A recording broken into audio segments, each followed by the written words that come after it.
Welcome to my games room. This project has been a long time coming, and now that I'm socially isolated and actually have time on my hands, I thought I'd never get a better opportunity to basically show off some of my collections and talk about things that I've accumulated over the years.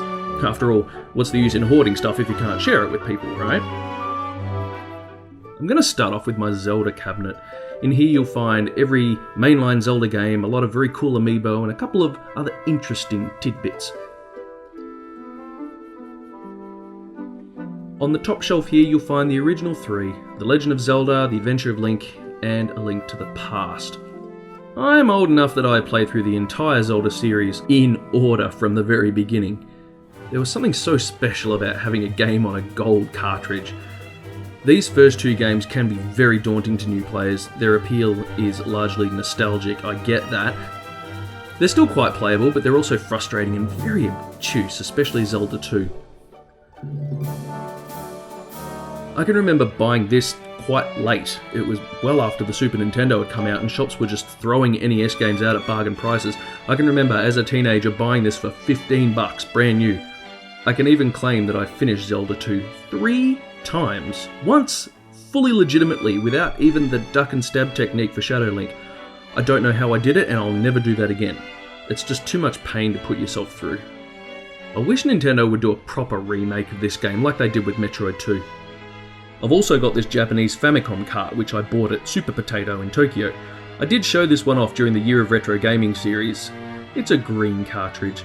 This is the re-release of course, since the original was a disk system game. Still very cool to have as a collector though. My copy of Link to the Past is the US version. Why didn't I get the PAL version? I honestly can't even remember. I think I just borrowed it off a friend or rented it from a video store enough times to finish it, and then years later I bought a US copy to add to the collection. I do own the ugly purple machine as well, so it's nice to have it run at full speed at least. Check out this little pixely Link amiibo. So cute, so clever. Moving on to the next shelf, we have the next collection of games. Link's Awakening, Ocarina of Time, Majora's Mask, and the Two Oracles. Link's Awakening is another one I borrowed off a friend back in the day, and I didn't own my own copy until the DX version came out for the Game Boy Color. It's a great little game, and I did enjoy revisiting it last year with the remake. It's amazing what they managed to do with such simple hardware. That Windfish theme still wrenches at my heartstrings.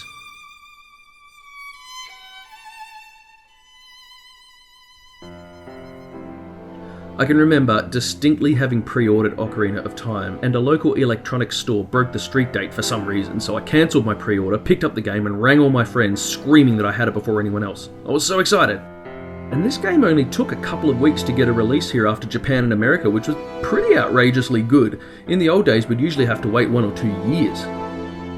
While of course it is brilliant to have the originals with their gold carts, if I'm going to play them these days, I'd play the 3DS remakes with their better frame rates and nicer character models.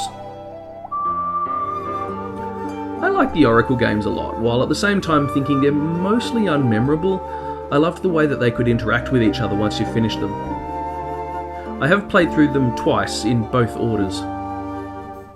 Amiibo wise, I've got the cute little Koholint Link here, as well as some Ocarina and Majora models. Now we get to the GameCube era. The Wind Waker. Ah, the memories. I will freely admit I was one of those people who was horrified when Nintendo first unveiled this game. I thought the cartoony style looked clever, but that was not what I wanted in a Zelda game at that time. Majora's Mask had been so dark and eerie, and here was Link in a jolly little Saturday morning cartoon. I couldn't believe Nintendo did that, when the GameCube had this unfair reputation as being a machine for babies. Anyway, the game turned out to be great, and the Wii U version makes it even better. When you think about it, most of these games have received remakes, haven't they? This one hasn't though, 4 Swords Adventures. If you've got 4 people, 4 Game Boys, 4 link cables, and a lot of spare time, this is a lot of fun. You have to be really careful though. If one of the cables even becomes slightly loose and disconnects, it exits you out of the level you're in and you lose all your progress. I speak from experience playing with my nieces and nephews. Another weird true story. When my nephew and I finally reached the end boss, the game glitched out and we could not damage the boss. I spent about 10 minutes feeling like we were doing something wrong until I looked up a guide and realised I had the right idea to begin with, but the game just wasn't registering my attacks. I reset the game and the next time it worked fine and the boss was beaten pretty easily. Very weird. Minish Cap, Zelda Advance. I feel like this is the forgotten Zelda game. I love this one. It's got lots of clever ideas. I love the way you can shrink. The collecting and fusing of the kinstones is addictive and endearing as it is irritating. And it's just a great rounded adventure. I recommend this if you haven't played it before. Then we have the DS Double. Oh boy. Look, they're not as bad as history has written them. They're both actually pretty good games, and the fact that an entire Zelda game can be played with a pen is unthinkable. It shouldn't have worked, but it did. But in hindsight, they're definitely down the weaker end of the series. Spirit Tracks has a better story and dungeon design, but it's also got the long, boring train rides. See this little light-up Link? Isn't he cool? Next up, a couple of Wii games. Well, Twilight Princess wasn't really a Wii game to begin with, was it? It is, I believe, the only Zelda game to span across 3 console generations. GameCube, Wii, and Wii U have all had editions of this game. The HD version is definitely the one to go for, in my opinion. I love this game. I love Midna, I love Wolf Link, I love Zant, I love the creepy, eerie vibe throughout. I love all the weirdo characters like Agatha, the creepy bug enthusiast, and Mallow, the capitalist baby. My favourite Zelda game is always chopping and changing with the seasons, but this one is always up near the top. It's so good. The Wii also got Skyward Sword. Also not as bad as history would have you believe. It's actually really good, and I honestly don't mind the motion controls. They worked really well for me, mostly. Sometimes they got a bit finicky. My main issue with the game is how incredibly linear it is for a Zelda game, and how barren and empty the world is above the clouds. There are some really cool moments and dungeons in here, but it's not my favourite. That leads us to the 3DS games. Link Between Worlds is brilliant. I love cranking the 3D slider right up and looking at the stunning depth. The turning into a painting mechanic was implemented so well, and even though it uses the same world map as A Link to the Past, which seems a little bit lazy, it is definitely its own game. Really good. Then there's Triforce Heroes. I don't even know if this one's considered canon. Look, it's okay. Definitely better if you've got 3 people, and definitely better if you've got 3 experienced people. Otherwise you're going to get very angry with each other.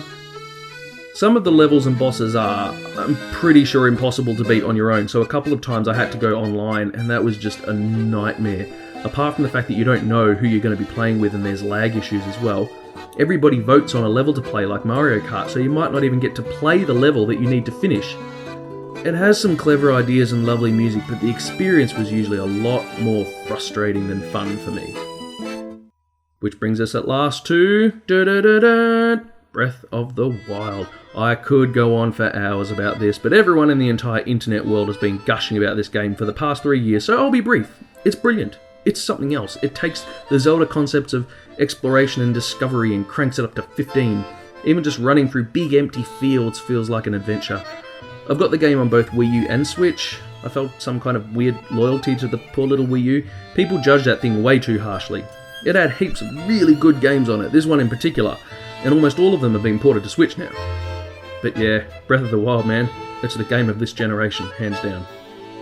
On the bottom shelf here, I've got all my Breath of the Wild amiibo, as well as some swag I got with the collector's edition of the game.